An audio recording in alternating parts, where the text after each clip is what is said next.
नमस्कार मित्रांनो, मी अमर स्पर्धा मित्र चॅनलमध्ये आपलं स्वागत करतो। आज या व्हिडिओमध्ये आपण पाहणार आहोत महाराष्ट्र राज्य पोलीस शिपाई भरती अंतर्गत पोलीस अधीक्षक कार्यालय धुळे येथे किती जागा आहेत पोलीस शिपाई या पदाचा।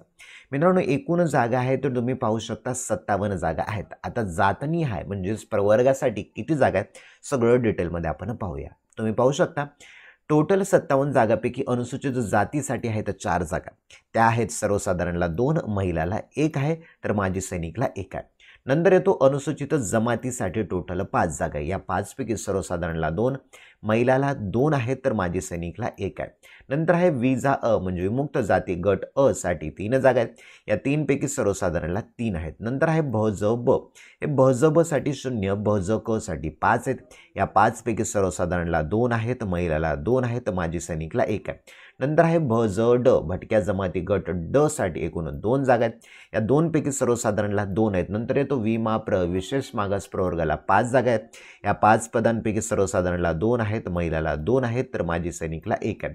नंतर येतो इमाव म्हणजे इतर मागासवर्गीय ओबीसी कॅटेगरीला आहेत 11 जागा। या 11 पैकी सर्वसाधारणला 2 आहेत, महिलाला 3 आहेत, खेळाडूला 1 आहे, प्रकल्पग्रस्ताला 1 आहे, तर माजी सैनिकला 2 आहे, अंशकालीन पदवीधरला 1 आहे। नंतर आहे एसईबीसी साठी 6 जागा आहेत।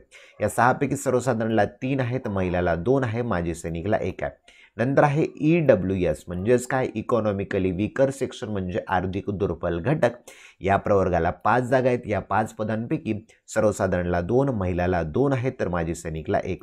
नंतर येतो अराखीव म्हणजे ओपन कॅटेगरीला आहेत 11 जागा।